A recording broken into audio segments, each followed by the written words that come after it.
Hello, hello, hello, denizens of the Matrix. Welcome back to Weeb Sports, the show that we absolutely promise is not just an extended Big Bang Theory gag. My name is Evan, and I'm joined tonight by my co-hosts, Sarah Hey. and Casey. Hello there. And tonight we're talking about two of my favorite shows in existence, Avatar: The Last Airbender and The Legend of Korra. Now, neither of you two have actually watched these shows. Am I right about that? You are correct on that, at least from my Yeah. point. I have never I, seen it. I know nothing.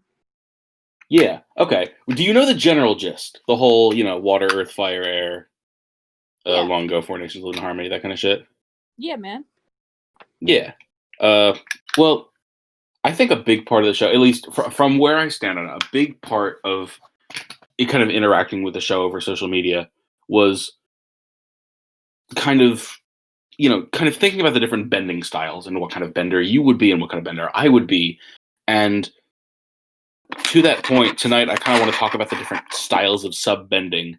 And I've kind of, just knowing the two of you as my friends, I've kind of I have thought about this. I'm like, okay, what kind of benders would they be? And I've also kind of thought about what kind of bender that I would be.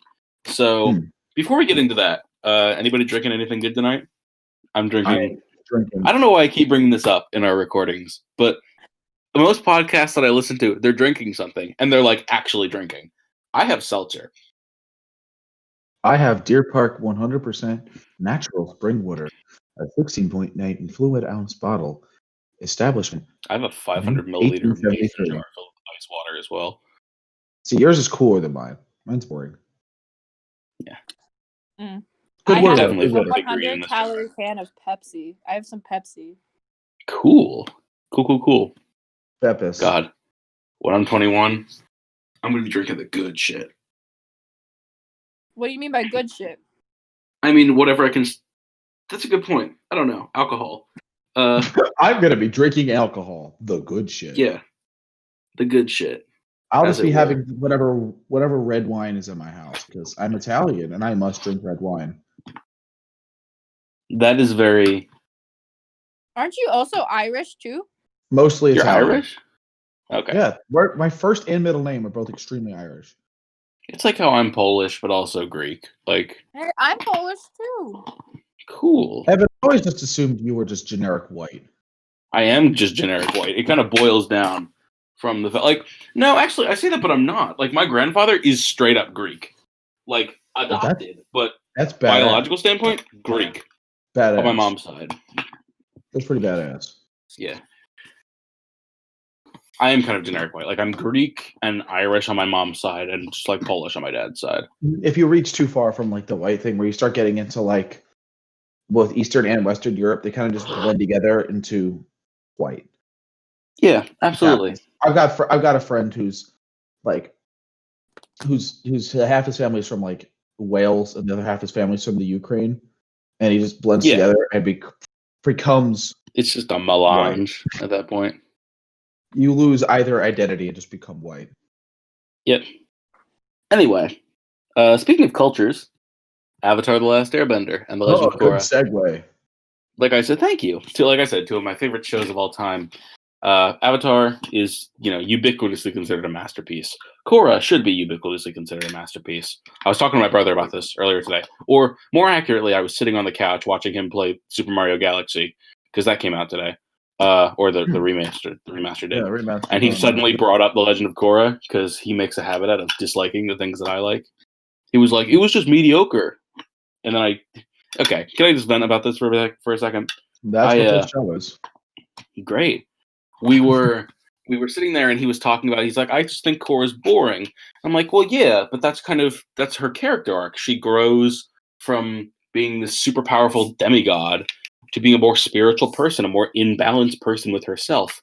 And the discussion ended in a very weird way. My brother is a very pugnacious kind of person. He likes to get in arguments. And he said the words to me, it feels like we're not having a conversation. It feels like I'm getting a lecture. I'm like, well, I'm sorry you feel that way, but if you're trying to tell me why something that I love is bad, I'm going to go at you in depth about why I disagree. I've And that was heard the end of this. the conversation. I've heard this ranting firsthand because I didn't like The Last Jedi. Yes. I appreciate the past tense there. I'm slowly turning you. No, you're not. I still do not like this movie. Okay, the thing is, you say that, but then you slip up and you mention it in like a "I used to not like The Last Jedi" kind of context. Well, I say that because we no longer talk about it because we're aware that we will get into a heated argument about it. Mm-hmm. Well, Hopefully, I wouldn't say we'll get into the argument. closest thing that we get into a heated argument over it. Which is just we both just hit our like. Which our like we nerd both get capacity. mad and then we're like, all right, we need to be around each other. So it's quality stuff. Anyway, yeah, Avatar. So have you two ever given any kind of thought, knowing like the little teeny kind of what you've picked up through cultural osmosis? Have you two ever given any thought to what kind of benders you would be? Now, I've given a little bit of thought to this, and the only thing that I really could come up with was, hey, firebending, cool shit. Kind of reminds me based off because fire is a very like when you think of somebody with a lot of passion, you call them fiery, like. And then in the opening, John, it's like the Fire Nation attacked. So I just think Fire Nation sounds like the dark side of the Force, and I'm like, that kind of sounds like what I do. Most of my motivation in life is anger. I'm doing this podcast because I'm angry at every other podcast. No, I'm joking. That's not what it is. But no, we love other podcasts. Yes, we do. We love other podcasts. God, have I mentioned this? I feel like such an affluent 20-something. I'm not even yet. I feel like such a fucking affluent 20-something when I say, yeah, I'm in music school. I listen to podcasts on the weekend, but what I don't mention is that I mostly listen to podcasts while I sit on my bed eating peanut M&Ms and playing games on my phone. Like, God, I'm a mess. Yeah. So you brought up a really interesting point there. Firebending, and you didn't necessarily bring this up, but I can kind of extrapolate. Firebending is often connotated, especially in The Last Airbender, not so much in Korra. Firebending, because the antagonists of the show are the Fire Nation, is often connotated with almost the dark side. And yes and no. Like, that's true to the extent until it is not. It is no longer true. Main question, is it a pathway to many abilities some consider to be unnatural? I mean, I think bending in general is... No, it's not. It's not, and we'll get to why. It is not. Bending is not an ability that some would consider unnatural, and we will get to why later. Yeah. So, firebending, the Fire Nation is based off Japan. All of the 4 nations are based off actual cultures that have existed, and the martial arts that comprise the different bending styles are based off of real martial arts. Like, waterbending is based off the Inuit nations, and the water tribes, are based off the Inuit nations, and waterbending is based off of Tai Chi. Firebending is based off of... One sec. Do your research, boy. I am doing my research. It's called On the Fucking Fly. Yeah. Waterbending is based off of Tai Chi. Earthbending is based off of Hungar Kung Fu. Firebending is based off of Northern Shaolin Kung Fu, and airbending is based off a martial art style called Bagajwang. I hope I'm not butchering that. I love like things that are based off like the real martial arts, except for when every fight scene and every like Marvel movie and stuff like that is just 2 guys doing karate at each other, and it's like, come on, just man. Like punch, shield, punch, yeah, no, kick, whatever the hell that one thing Black Widow does, where she like straight up just scissors a guy. Yeah, whatever that is, it's kind of hot. Yeah, no, but unlike that, the fights in Avatar they're based off of real martial arts. They look like real fights. Most of the actors. The animators, the animation team behind both series actually went out and like learned the basics of these different martial arts styles in order to mocap them better. Some of the action is straight up mocapped, but even the stuff that's not mocapped is every single animator on the show had some sort of like beginner's knowledge of the arts of the fighting styles that they were animating. So everything in the show like that getting broken into. I'm picturing like their studio getting broken. I'm picturing their studio getting broken into. Oh, yeah, dude, they're like, people are like, up. And then they're just like all these robbers are just you like break in, and then it's just like, and then the Fire Nation attacked, buddy. Why does every single the guy in here know how to do martial arts? Why does every animator know how to kick my ass? Hmm. Yeah, but so the Fire Nation is based off kind of Imperial Japan, and like I said, Waterbenders are the Water Nations, the Water Tribes. God, the Water Tribes are the Inuit nations. The Earth Kingdom is China. The Airbenders are the Buddhist monks, and in the Eastern Buddhist monks in Tibet, and the Fire Nation is Imperial Japan. And that, yeah, it is. It's Imperial Japan. If you look at the technology that they have and the armor they use, specifically like Zuko and Iroh's armors that they wear for most of the series when they are still part of the Fire Nation, it's based off of imperialistic Japan. And because of that connotation, and also the fact that the Fire Nation are kind of just like Nazis, most people assume firebending equals evil, but it's not. We see the Fire Nation as a living, breathing culture in Book 3 of Avatar: The Last Airbender, and they're pretty normal people. They're actually kind of scarily normal people, because Aang attends like a Fire Nation school, and he gets an entire history lesson on how the cunning Airbenders almost were able to counterattack the Fire Nation's heroic assault on them. Even though that's not true, the Airbenders were wiped out in the in the Air Nomad genocide, where Fire Lord Sozin he basically called a kill order on them. He snuck up Order 66. He executed Order 66 on them. Yes. There's a lot of scary shit in the Fire Nation that is more scary as time goes on, like the fact that propaganda is being taught in schools. What's that? Like, this sounds like one of those shows that's made for kids, but they're like, nah, we're gonna go serious. We're gonna do serious shit in the show. Oh my god, yes, dude. Especially Korra. Some of the fights in Korra are brutal. Zahir, the antagonist of Book 3 of Korra, assassinates the Queen of the Earth Kingdom by breaking into her castle and bending the air out of her lungs. Brutal. Jesus Which Christ. is metal as shit. And then he tries to do it to Korra, and he almost does. That is so brutal. Well, Korra gets insanely brutal. There's one... So the Avatar, right? The Avatar does not regenerate if they die while they're in the Avatar state. The cycle ends.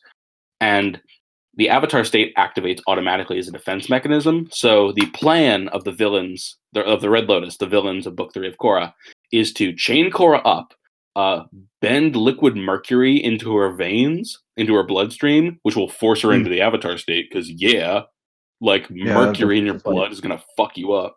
And then they're going to kill her.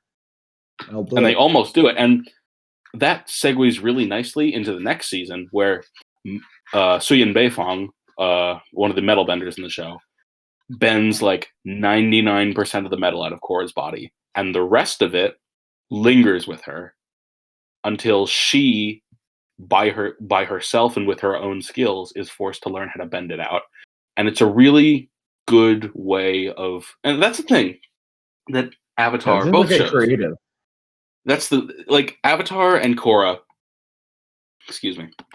Avatar and Korra both have this wonderful way of taking hard real-world concepts like imperialism and familial abuse and, the love of a relative and PTSD in Korra's case, and simplifying them in such a way that children get the gist even if they don't know what they're learning. In that case, the mercury sticking around in Korra's veins is a constant reminder of the people who almost killed her, even though she is the most powerful bender in the world. And the scene, and the fact that literally nobody but her can bend it out of her and put her on a path of healing. That is nice and symbolic. Yes, it is incredibly nice and symbolic. Yeah, I've gone way off course. I was talking about the different bending styles. So what is Sarah bend? What do we got here? I want to know about this. I think what is Sarah bend? I think Sarah's an earthbender, and that's not a short people joke. I promise. Wow. I'm sorry. It's not. If anything, it's a compliment. I think earthbenders, and I think earthbending is... The qualities of an earthbender are incredible sturdiness, the ability to look down life and be a rock in the current of the stream. And I think that is very much you, and I think that is very much me. And Casey is a firebender, because... Right. Hey, could not. hey. Well, I'm a large bitch, Arrow. that is fair. He is big. Big man. Big boy. He big boy. Big boy is right. Big boy who's under 3,000. Anyway, no, Casey is absolutely a firebender because firebenders are. It's like Casey said. I mean, without the joking about how he's doing this all out of spite, firebenders are energetic because that's what fire is. It's a chemical reaction. It's a release of energy into the world in a short, powerful burst, powerful, permanent, and scarring burst. The first time that Aang firebends, he ends up burning Katara with it. And he vows never to firebend again until he learns how to firebend without the use of anger. The first time he learns how to firebend, he calls upon his anger at what has been done to him and his people. And that ends up with stop. And that anger influenced firebending causes him to hurt someone that he loves.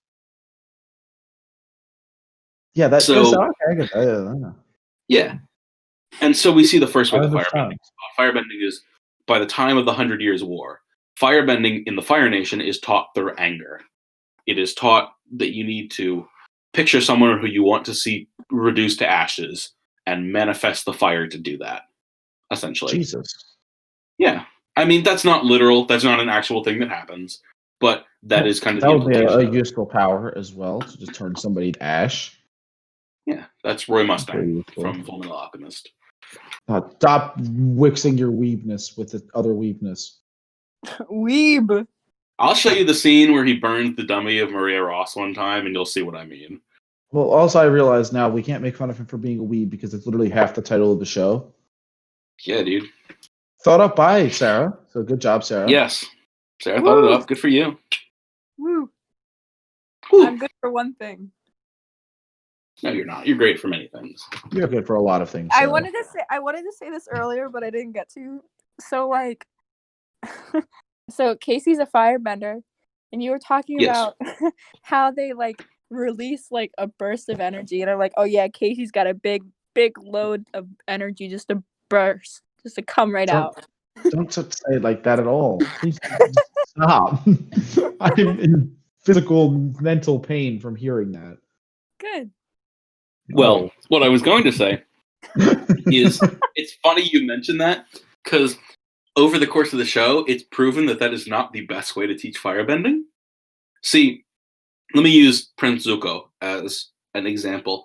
Throughout the first two books and the first half of book 3, Zuko is an angry lad. He is an angry boy. He is mad at the world. He is mad at his sister. He is mad at his father, and most of all, he is mad at himself because he thinks he will never be able to live up to his father. And the thing is, he doesn't need to live up to his father because Fire Lord Ozai is an abusive piece of shit. That scar on Zuko's eye, his dad gave that to him. Zuko got daddy issues. When Ozai challenged Zuko to a ritual death match because Zuko stepped out of line one time. Public, by the way. Like, Zuko fucked up in public Zuko fucked up one time, and Ozai was like, all right, I'm going to fight my kid in a stadium full of people. That's how I generally settle all of my disputes with anybody that I teach. I generally settle them in gladiatorial combat, so I understand that. Makes sense. It does not make sense. Don't burn your kids. Kid plays a wrong note or solo at jazz camp, and we have gladiatorial combat to solve the problem. Shut up! We'll get to My Hero Academia one day. Oh, Jesus, by God, I'm going to do an episode on My Hero Academia. Nice, you will. My Hero Macadamia, as I tweeted out the other day. I was just going to say, I'm like, yeah, you should. I didn't get it. The joke is that that's not the word in the title, but it is a word that sounds like it. Oh my God. It's Twitter humor. Good point. That probably would get like 400 likes if it was from a random guy. Actually, you're a random guy, but a random guy with random amounts of followers. Because there's some people on Twitter who just have inordinate amounts of followers when all they do is post the same things you do, but with less anime. Fair enough. Where was I talking? What was I talking about? Yeah, You're talking about Zuko. firebending and anger. I was. And Zuko learns over the course of the series to let love in. He learns to take the advice of his uncle Iroh, who truly cares for him. Iroh is probably my favorite mentor character in the entirety of fiction. That's a big statement, but Iroh was fully lost in the sauce, back at it again at Krispy Kreme, working on the Fire Nation war machine. And yeah, and Iroh was a high-ranking general. He's nobility, first of all, so he's an incredibly powerful firebender. He's nobility. Like I said it twice now. He's a nobility. I said it the third time. Yeah, he's part of the royal family, so he was a high-ranking general in the Fire Nation army. And Iroh led the siege on a city called Ba Sing Se, which is the location where the best episode of the series takes place, Tales from Ba Sing Se. And Iroh, I've told you that before. Yeah, honestly, we should just sit down and watch Tales from Ba Sing Se one night. I feel like most of it would be you pausing and giving me more exposition I don't understand. No, I wouldn't. It's a filler episode, which makes it all the more impressive that it's the best episode of the series. Yeah. Anyway, Iroh had a son, Liu Tang, and Liu Tian. That was a terrible way of saying that. Anyway, Liu Tian fought in the siege of Ba Sing Se and died in the siege of Ba Sing Se, a siege that was led by Iroh and eventually failed. So we fall upon our theme. Iroh is part of the war machine. Iroh loses someone close to him and becomes disillusioned with the system and his place in it. And Iroh becomes a foster father figure to Zuko, because he sees the same potential that he saw in his own son. But the difference being that Zuko is alive. Iroh is a character who truly regrets what he did in war, the atrocities that he committed. You have less potential as a bender when you die. You kind of lose some of that potential. Yeah. Depends. We'll get to the spirit. We'll get to the spirit world. Oh my God, there's spirits. Of course, there's a spirit world. Of course, there's a spirit world. Yeah. Why am I surprised? Yeah. Anyway, so Iroh loves Zuko deeply and dearly, like he was his own son. And over the course of the series, he becomes a father to Zuko, pretty much. So when Zuko abandons the Fire Nation and fully commits to being part of Team Avatar, he can't give it up. Zuko can't firebend because the anger that he felt directed at the Avatar, because Ozai, his dad, told him, "You're banished from the Fire Nation, come back with the Avatar in chains, and we might consider letting you back into the will." Pretty much. That's the crux of it. So Zuko directed most of his anger at Avatar Aang. So now he's an ally of Avatar Aang. That anger is gone. His ability to firebend is also gone. Well, okay, hold on. So you're saying that there was a point in time where Zuko was really mad at Aang, right? Is what you're saying? Because of in the abstract, yes. More like angry at Aang. Zuko was mad at everything, but Zuko saw the key to his success as capturing Aang. Well, so you're saying that he had a lot of anger? Oh no. That was I'm my friends with you. Damn, bud. God damn, this show's been on 17 years. I'm positive that no one has ever said those words before. Something like I guarantee you someone's made that. 13 years. It is 13 years. 17 years ago was the Chunin exams. I'm wrong. 13 years, I think. But yeah, of course someone's made that joke before. I'm just the first one to do it on this podcast. God damn it. You're the first one. We're all the first one to do anything on the podcast. It's the first fucking episode. Yes. You make an excellent point. I do. Anyway, so Zuko can't get it up. So he and Aang, and Zuko was going to teach Aang how to firebend as a firebender, because he needs to learn all 4 elements before he can truly unlock his potential as the Avatar, enter the Avatar state, and bend all 4 elements at once. That's also a thing. The Avatar can bend all of the elements, but not at once unless they're in the Avatar state. All right, because when they're in the Avatar state, then that just essentially means they control reality. Is more or everything not less. made of the Not four in like a elements? Thanos way, but like, Reality is whatever I want. Can be whatever and I want. obviously Yeah, they can't that's bend wrong. wood because wood bending isn't a thing. We've That been is a over really this. specific rule. Mm-hmm. Anyway, so Zuko and Aang have to go to the first firebending masters, which are a tribe of firebenders that learned from the teachings of the dragons, who taught them firebending. That's another thing. All the bending styles were learned from animals or the moon. Of course, the two And- natural things to learn from: animals and the moon. Oh yeah, the earthbenders learned from the badger moles. The airbenders learned from the sky bison. That's what Abba is, by the way. The waterbenders learned from the moon and the tide, and the firebenders learned from the dragons. So yeah, the only time I'm in music school right now, and the only things I've ever learned have been things that animals or the moon have taught me. Oh yeah, dude. Yeah, that's how I learned theory. Definitely didn't learn it from. You're gonna have to lick the name. Learned it from the moon. Yeah, I will lick that. Mm-hmm. But I didn't learn theory from him. I learned it from the moon. Fair enough. Yeah, so they have to go and learn. Have a massive cock. The moon does have a massive cock. Buy that sticker on Redbubble. I made Is that our merch? Are you gonna fucking link your Redbubble?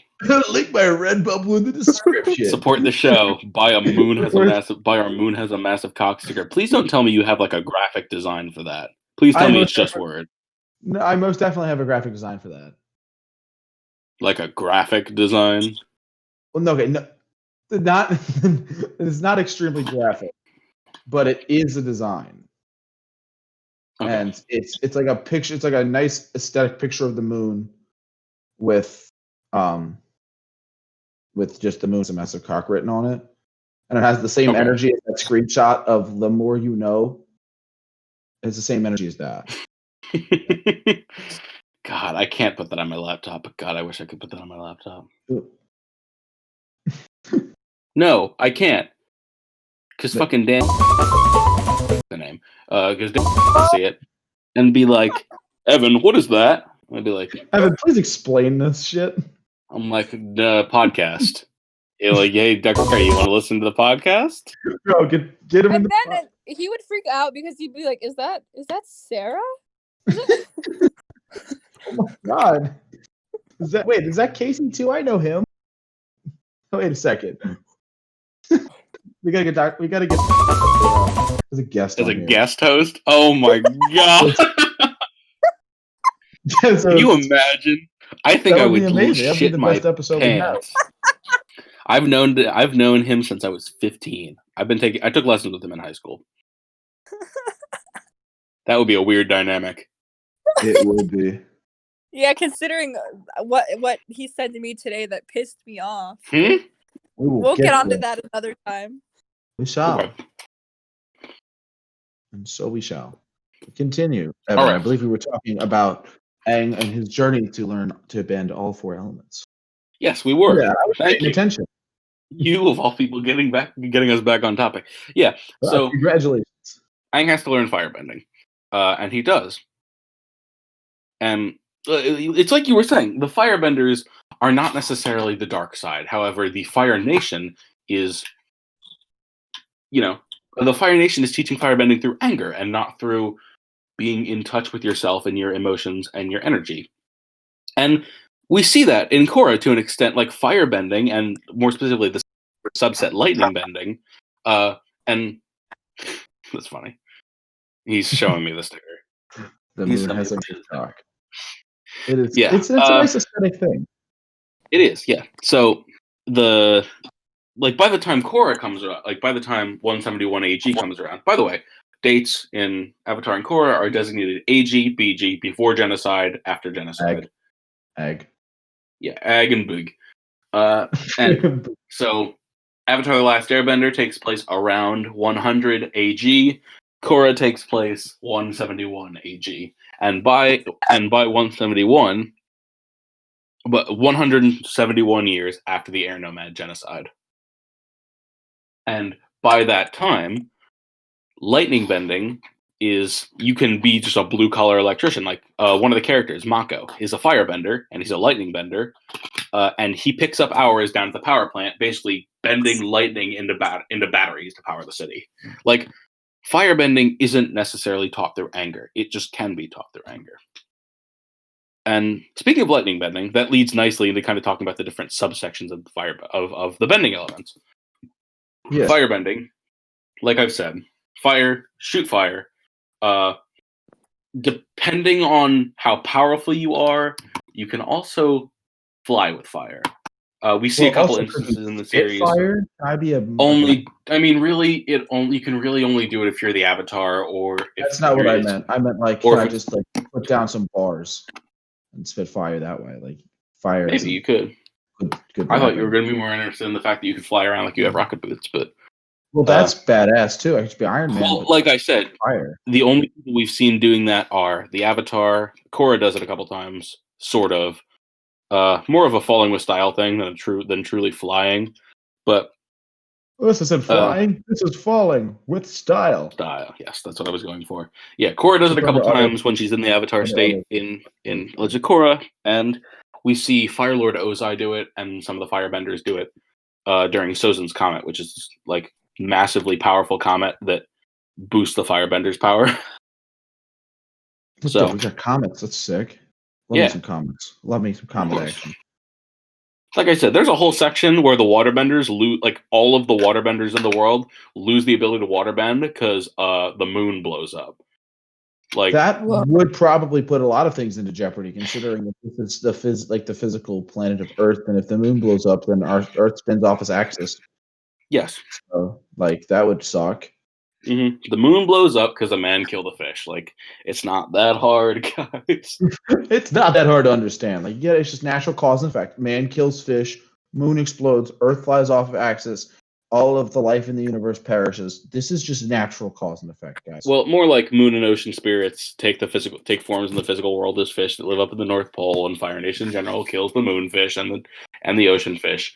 And the moon blows up, but then this girl who has a piece of the moon spirit trapped inside her as a backup plan gives up her life and ascends to become the moon. Yeah. Leading to the only piece of comedy I know from Avatar The Last Airbender, which is when apparently the guy who was dating the moon was talking to some other guy, and he was like, my first girlfriend turns into the moon, and then Zuko goes, that's rough, buddy. Thank you. Oh my god, I thought you were really hanging. That's all I know. You have exhausted my Avatar The Last Airbender knowledge. Except, I also know there was a bad live-action remake. There was a bad live-action remake, but we need to talk about the bending styles, because I don't want this to be an all-nighter. Yeah, so firebending has lightning bending and combustion bending as well. Combustion bending is interesting. We've never seen an instance of a combustion bender doing like normal fire bending, which leads me to believe it may just be like some combustion benders can't, like some fire benders are combustion benders and they can't fire bend. Combustion benders have these tattoos, like third eye tattoos on their foreheads, and they can shoot explosions out of them. And see, now I'm just imagining I guess all like part of me whenever we've been doing this has been like, well, what if different characters from different universes were benders and we just didn't know it? And so now I'm picturing that one guy from Muppets that whenever somebody says blow it up, anyway, just comes out with like a dynamite stick and blows it up. Just imagine if he's actually a combustion bender instead. Yes. Because there's just a scene in the one Muppets Christmas movie when the one that nobody's seen, by the way, because I referenced it, nobody gets it. But it was like, oh, I gotta blow up this I got this inflatable Santa here. Anyone help me blow it up? And he comes flying out of nowhere. What do he say? Blow it up? And now I'm just picturing he's just a combustion. He's a combustion bender. God, he's got floppy hair. He's hiding. So those are the different subsections of firebending. I'm sorry, I just don't want to. I want this to be relatively concise. I understand. Yes. Because I don't know how long we've actually been going. Jokes, so. Yeah. So let's move on to what's the next thing on the cycle? Air. Air is the next one on the cycle. I had to like do the narration in my head. Airbending sort of kind of maybe has subbending. Like the closest thing they have is the air scooter, where airbenders can manifest a ball of air underneath their feet and ride around on it. They can also hang glide. The air scooter? They call it the air scooter. You can't think of a cooler name for like being able to physically manifest a way to fly than the air scooter. I think Aang named it when he was like 12, and all the other Well, that airbenders the air scooter. because he was the last one. Oh my god, it's the title of the show. Hey, that's the name of the show. So that's why they call it that. Yeah.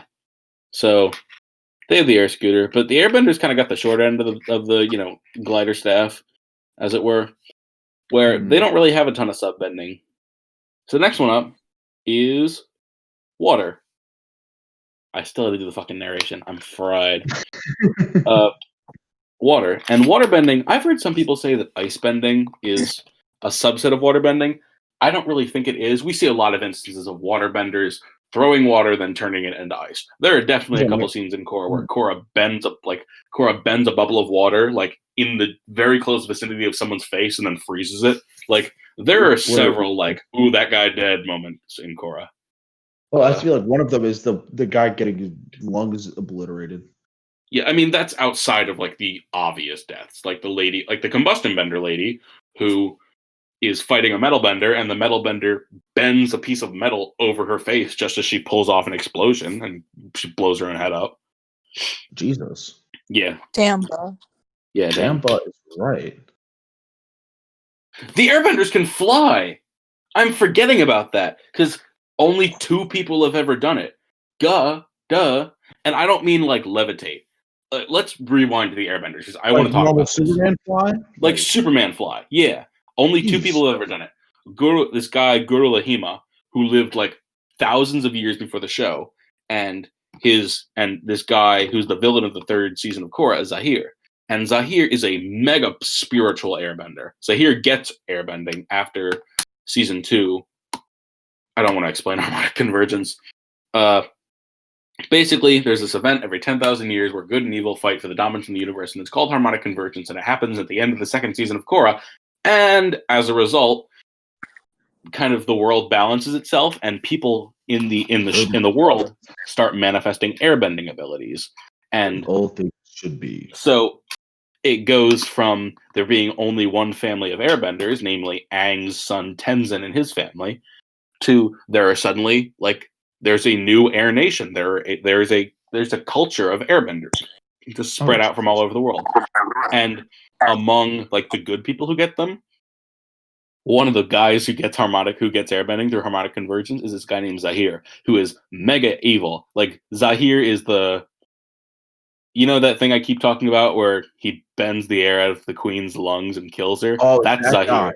He's an anarchist. He just wants to see the world burn because he thinks that, the natural order is disorder. It's all. Oh my god, he's a We're the virus guy? Yeah, I guess he is. I suppose that Zahir is a We Are, yeah. But Zahir is a super spiritual airbender. Most airbenders aren't really too concerned with upholding old airbender traditions. They're more concerned with implementing their training into new traditions and kind of creating a synthesis of old and new airbender cultures. Zahir is he's a conservative. Like he's not like explicitly a conservative like we think of them, but he is very spiritual. He reads the ancient texts of airbending, and he reads the works of this guy, Guru Lahima, I'm sorry. And Lahima's whole thing is that you have to let go your earthly tether, enter the void, and become wind. So Zahir is dating the combustion bender girl who gets her face blown off, Pili. And so they're together. And Zahir sees Pili die by her own bending, and he is able to let go of his earthly tethers, and he just walks off a cliff, and then he reaches true spiritual enlightenment, and he gains the ability to like straight up Superman fly. All right, hold on. Let me get this straight here. So he lets go of all of his earthly tethers because his main earthly tether dies, and then he walks his off earthly a cliff tether dies. And then midway through falling off a cliff, he reaches nirvana and then starts flying. No, he didn't. He didn't jump off the cliff in an attempt to kill himself. Like it wasn't like I have nothing to live for. He reached spiritual enlightenment. He reached spiritual enlightenment the moment that he saw her die. He was able to let go of his earthly tether. he physically entered the void by walking off a cliff, and he became wind. He was able to fly.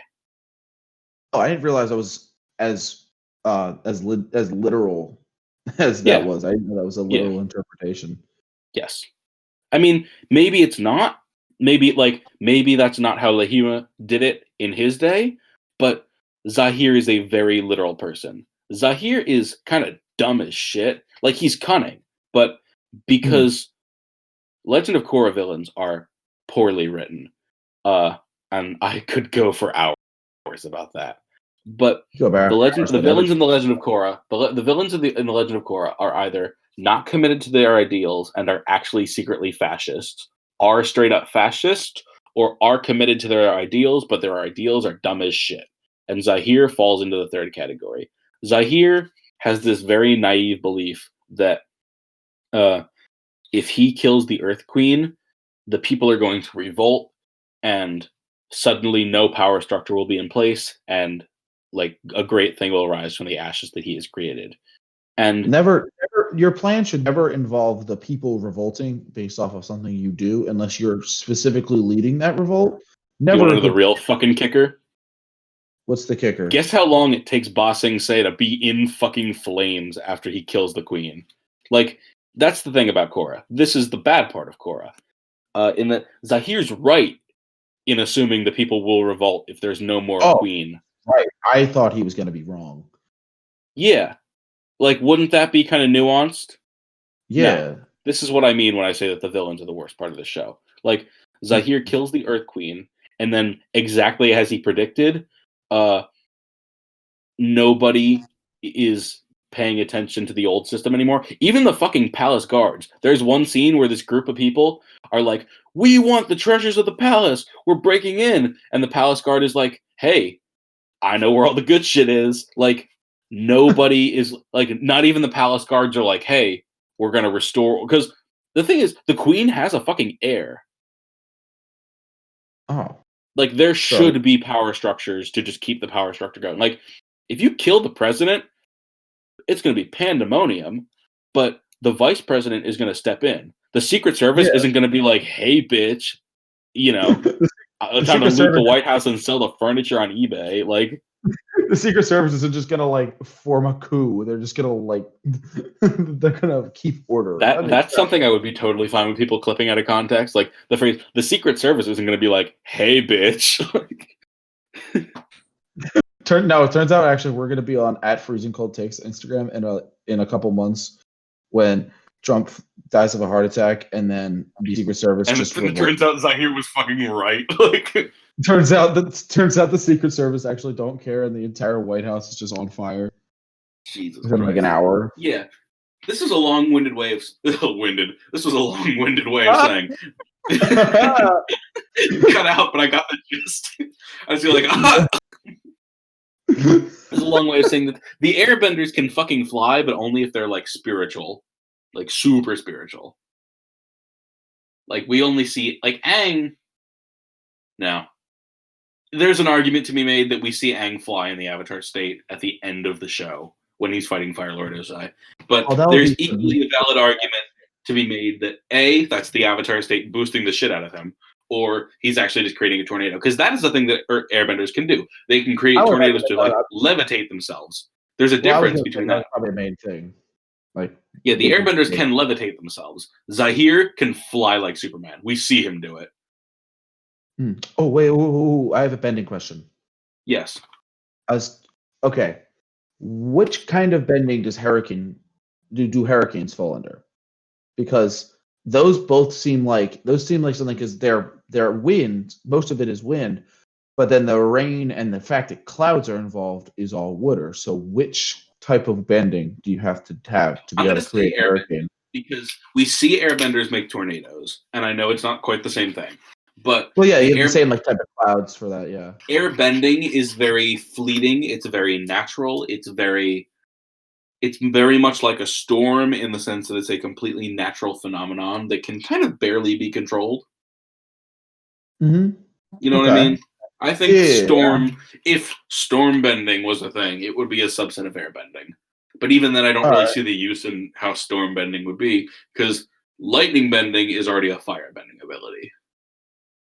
But like being able to create a hurricane probably be an effective war tactic to just be Yeah, like, to be oh, fair. the enemy's showing up. Let's just give them a hurricane. Mm-hmm. You know, and lightning bending is a fire bending ability. It's weird. In Western mythologies, we consider lightning to be part of the sky, right? In Eastern mythologies, and especially just in looking at how Avatar parses up its world and the natural phenomenon of the characters' control, lightning and fire are both spontaneous releases of energy, which is what fire is. So you're saying so is cum. It's a spontaneous release of energy. Is that a firebending ability to give somebody an orgasm? We haven't even started talking about waterbending, frankly. I don't know why you brought cum into the conversation. Oh, come on, Evan. Don't be such a stick up the ass. I mean, wait. Oh. Oh, you can't bend those because it's wood. You get it? You can't wood. I mean, if it's metal. I guess. Would you call it a stick then, or would you call it a pole? I don't know. But either way, let's talk about water. I was gonna say, I feel like we should segue into waterbending. I want to hear about that. Yeah, so the waterbending. So waterbenders can waterbend. They can ice bend, maybe. They can blood bend, which isn't controlling a person. It's literally manipulating the blood in their veins. Like when someone is being blood bent, you hear like they just make this crackling noise as the blood in their veins drags them forward like a puppet. It's horrific. Now that is somehow more horrific than my idea of what I would do if I could blood bend, which is just pull all of the blood out of somebody. But that's. See, I thought you were going to say like spontaneous boners. No, that's not horrific. I would say you literally just take the blood. Are you saying it would? Are you saying it wouldn't be horrific if someone could just like move their hands and suddenly pop one off in the middle of wherever you are? Yeah, you just hear the crack. Isn't that what a hand job is? Moving your hands and then you crack one off. That's what a hand like that's some shit. But like, she's a waterbender. I've thought about this, and she's a waterbender.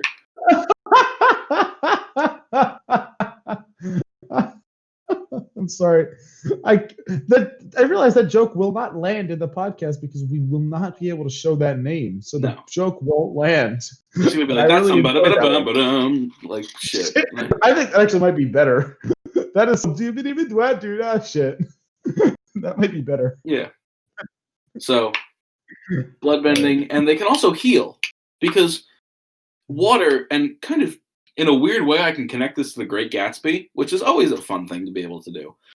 Water is life, like water is blood, blood is life. Waterbenders can heal by manipulating water and passing life energy through it. Like there's one scene in Korra where Bolin, a character, gets his shoulder fucked up bad in a pro bending match, which pro bending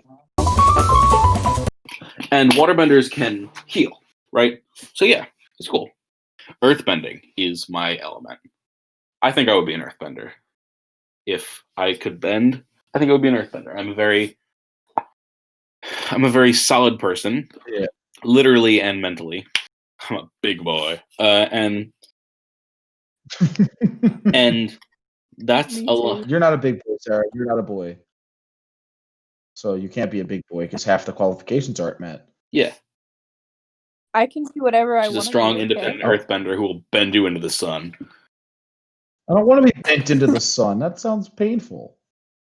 I'll bend you into next week. That feels like it'll probably hurt worse than the sun. Anyway, earthbenders can throw rocks, but it's more than that. They can metal bend, first of all, because metal is, at least from a mystical standpoint, metal is kind of just refined earth, right? So you can bend metal. You can also bend like a shield or a set of armor around you, even though it takes a lot of work to do. We see in Avatar, Toph and Aang bending like rocks into shields around them. Later in Korra, we see the metal benders of Zaofu, a city that is where everybody is a metal bender, at least the majority of people there are metal benders. We see the metal benders have armor that basically, like, there are a couple scenes in Korra where people need armor, so they'll just bend a sheet of metal like onto their backs and make it into a chest plate. That's cool as shit. Yeah, it is. I'm also imagining right now if there was if we're going more cross universe stuff, imagine a battle between a bunch of metal benders and then Transformers, and the Transformers just can't do shit because they're just getting bent the whole time. Yeah. Then there's also sand bending, which is kind of just earth bending with a different name. Like they can literally just earth bend, but to sand. That one doesn't need a ton of explaining. Sand bending. Of course. There is lava bending. Yeah. Where I guess I'm done now. There's lava bending as well, where earth can be superheated and transformed into a liquid form, being lava. And you'd think, yeah, that's interesting because I would think fire, yeah. But like the difference is fire is spontaneous, lava is constant, and I think that's kind of really the crux of it, right? And we see multiple times like a lava bender, an earthbender who can lava bend, can bend lava back into rock. The first time we see lava bending, Zahir is breaking his lava bender pal out of jail, and he throws a couple rocks through the bars of his cage, and the guy just lava bends them into basically a Beyblade made of hot lava and cuts the door down. It's a really cool scene. Jesus. And when I first saw it, I'm like, dude, is that like some firebending sub? No, he's the earthbender. Yeah. Oh my goodness. Yeah. That is fucking sick. Yeah, there's metal bending, and then my favorite and the thing that makes me think that I would be an earthbender, vibrational awareness, right? So this is how Toph sees. The earthbenders, or at least really advanced earthbenders, can sense the vibrations in the earth, and they become so in tune with the earth that they can almost develop echolocation of a sort. We see Toph do it. They can be Daredevil. They can be Daredevil. Yeah, but Daredevil. That is not a that is not a knock on it at all. That's cool as hell. Yes. Water break. I've been talking for like 45 minutes. I just like to contextualize the things you say with other pop culture media that I understand, because this is a lot of information. Yeah, and so that's totally. What do I know that it's like this? Daredevil. One of my favorite things. Yeah, so you said a fight between Toph and Daredevil wouldn't be a contest because Toph would kick their ass. Yeah, like Daredevil, all he can do is kind of punch blind. Mm-hmm. That's not as cool as like being able to bend the world to your will. I definitely agree. Yeah, but I think, and this is one of my favorite parts of the show and the universe in general. Cross-elemental bending styles exist. Iroh, who I mentioned earlier, extremely powerful firebender. Iroh is a firebender who developed his own techniques for redirecting lightning bending by learning from the waterbenders and their very fluid motions. See, I like to think, and I don't like to go into headcanons and fan fiction and that kind of thing, but if I'm writing my own kind of self-insert Avatar fan fiction, I would like to think I'm an earthbender who can almost, because I love the moon and I love kind of just vibes. I'm very driven by instinct and gut reactions and the moon. So I would like to think that I could learn some sort of cross water, some kind of earth bending, cross water bending thing, where you're almost lava bending as if it's water bending. Yeah, that would be powerful as shit, because you hit somebody with a wave that's water, that's probably not too bad. But if you hit somebody with a wave that's lava, they're very, very, very dead. Yes. I mean, because it's Avatar, I probably wouldn't hit them with lava. I'd probably like manipulate it like it's water, and then they solidify it when it actually impacts. But I just think that would be a really cool way to bend, right? That would be cool as shit. What do you think Sarah's sub-earth bending is? Because you guys are not the same person here. You have different sub-genres of bending. I don't know. Earth. Okay. Gut reaction. She's a metal bender. I'm not sure if I'm a metal bender. I would like to be a metal bender. And not every earthbender is a metal bender. I would like to be a metal bender. But I think that... Yeah, it sounds like a specialized thing. But I don't want to be like, oh, my character has it all. Like, I can do all the things. But at the same time, like, I want to be a metal bender because that's cool as hell. I am a god. Fucking metal, dude. Fucking metal, dude. What would my sub-bending be for fire here? What do we got? You're like a really rare kind of firebender. You're an incredibly powerful firebender, and you can do kind of a jump boost kind of thing. You can you can almost manifest that whole rocket boots thing for short amounts of time, even without the aid of Oh, I get to be the rocket boots guy. I get to be Syndrome. Yes. I already have the because you're a very athletic kind of guy, and that plays into that, like mobility. Oh. Alternatively, what do you think? And this is more of a personal thing. Do you bend red flames or do you bend hotter blue flames? Hotter blue flames are typically associated more with, like, Azula bends blue flames. I think that I don't see you bending blue flames personally. I would only see it as if because there's sometimes there is another gear that I can hit, and a lot of people who've played sports before, they know that there's another gear sometimes you get into when you're feeling like not to be pun or anything, but when you're feeling hot. And so I feel like do you ever see that in the show where somebody normally uses a red and then they get super pissed off or they get like super into what they're doing? We really only see Azula. The closest thing is Azula. Where I mean, pure anger. There's scenes where during the end of season of book 3 of Korra, where they have Korra chained up and she can't move her arms and legs, so she just breathes fire at them, because that's also a thing the firebenders can do. They just kind of are dragons. Yeah, they kind of are dragons. That's cool. I don't know. Yeah, they can fly. They can fire. What more dragon stuff do you need? Is there anything else we want to touch on before we wrap it? I don't know how long we've been going with this. Like one random thing, because I thought about dragons. The dragons from the movie Reign of Fire are really cool, and I just felt like I should say it. Good dragons. Sarah, any closing statements from you? Dragon D's nuts. Dragon D's. Indeed. I tried to make a pun. It didn't work. Ladies and gentlemen, that is our show. Ladies and gentlemen and others, that is our show. Thank you for tuning in. It has been wonderful to have you here tonight. My name is Evan. Yet again, I've been joined by my co-host, Casey. Hello there. And Sarah. And this is Weeb Sports. I hope you enjoyed. I hope you tune in whenever we put out another episode. I tentatively wanted maybe weekly. I don't know if I can hold to that. And also, this is the first time I'm bringing it on the other two of them, so I don't know if we're ever going to hold it to. Yeah. But I think we might just do as many as we can and then probably drop them weekly. We'll see how often we can. I agree with that. Yeah. So tentatively weekly. I'm not sure.